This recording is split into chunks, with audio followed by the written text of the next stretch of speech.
Então o governo Lula achou que era inteligente inventar uma rede anti-fake news. E tudo isso pago, claro, com o seu dinheiro. Pois é, parece absurdo, mas ainda piora, porque o orçamento dessa rede é de 54 milhões de reais. Sabe o que daria pra fazer com isso? Melhorar hospitais, investir em educação, investir em escola, em infraestrutura, mas não. O governo Lula achou que era brilhante, que era de interesse público e seu, criar uma rede para vigiar o que as pessoas postam nas redes sociais.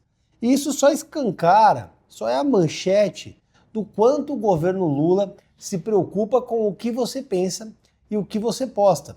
E o quão nociva é a liberdade de expressão para os governos do PT. A situação fica ainda mais bizarra quando a rede anti-fake news bancou uma viagem para a Ilha da Fantasia Socialista, para Cuba. E aí a coisa fica pior, porque como uma rede que vai fiscalizar a rede social vai para Cuba? Vai fazer o que em Cuba? Lá não tem liberdade, só se for aprender a censurar. Mas, enfim, vou explicar isso para vocês. O negócio chama a Rede Minerva e ela foi entregue ao IBCT, que já embolsou incríveis 10 milhões. E adivinha? Até agora, nada foi produzido, ou melhor, quase nada foi produzido. Na prática, eles torram uma fortuna sem lá muita transparência e ainda não produzem nada. É efetivamente o retrato do que é um esquerdista. Em 2023, essa encrenca foi criada vinculada ao Ministério da Ciência e Tecnologia. O orçamento inicial era de 54,1 milhões. Um ano e meio depois, eles já torraram 10,5 milhões.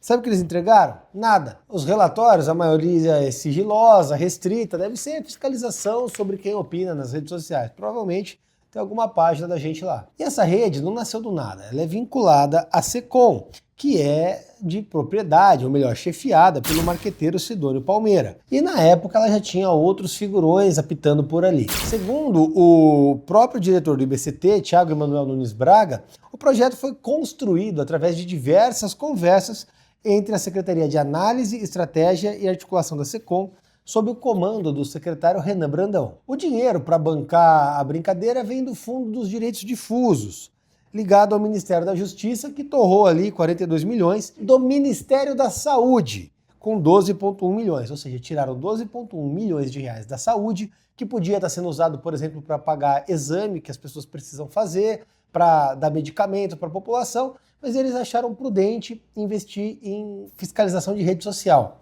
E aí tem a galera do Vivo SUS, né? E aí, desde que o negócio aconteceu, o diretor do IBCT, ele se autoindicou para uma bolsa de 7 mil mensais e um dos pesquisadores viajou para Cuba, em parceria com acadêmicos da ilha. Assim, é 7 mil por 16 horas semanais de trabalho.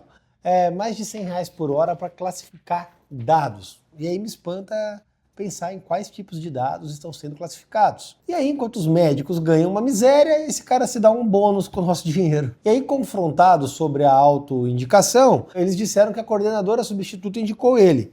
Mas ele é o chefe e manda na coordenadora. É tipo aquele meme do Homem-Aranha, sabe? Um apontando pro outro. E tem mais, o maior salário é pago para Rafael Cagliari, ex-Secom, que hoje recebe pouco mais de 15 mil reais. O absurdo não para por aí. Um dos pesquisadores da tal Rede Minerva é um cara chamado Marco Schneider, professor da UFRJ, que viajou para Cuba, isso mesmo, para Cuba. Ele foi lá para Cuba. E pagaram o passeio dele pela Ilha da Fantasia com o dinheiro do projeto. E aí eu fico pensando, que tipo de parceria o cara vai fazer em Cuba? Cuba tá falida, Cuba não tem liberdade, não tem comida. E o cara vai para Cuba. Enquanto o brasileiro rala para pagar imposto, é sufocado com imposto, essa galera vai passear na Ilha da Fantasia. O IBCT enviou também um exemplar do tal do Boletim Baobá, que é como são chamados os relatórios produzidos pelo Fundo do Ministério da Justiça.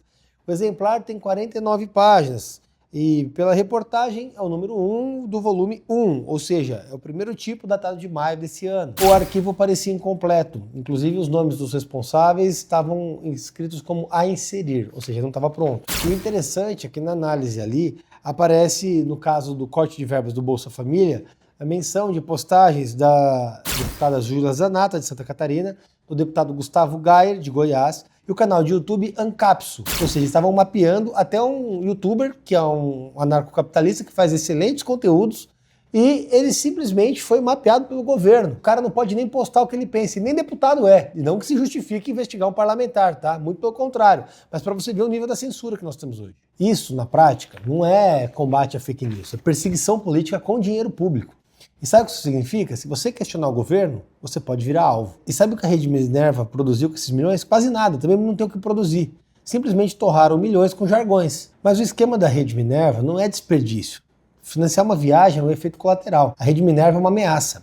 Uma ameaça à liberdade de expressão, uma ameaça à liberdade de pensamento e uma ameaça a todo brasileiro que se atreva a pensar.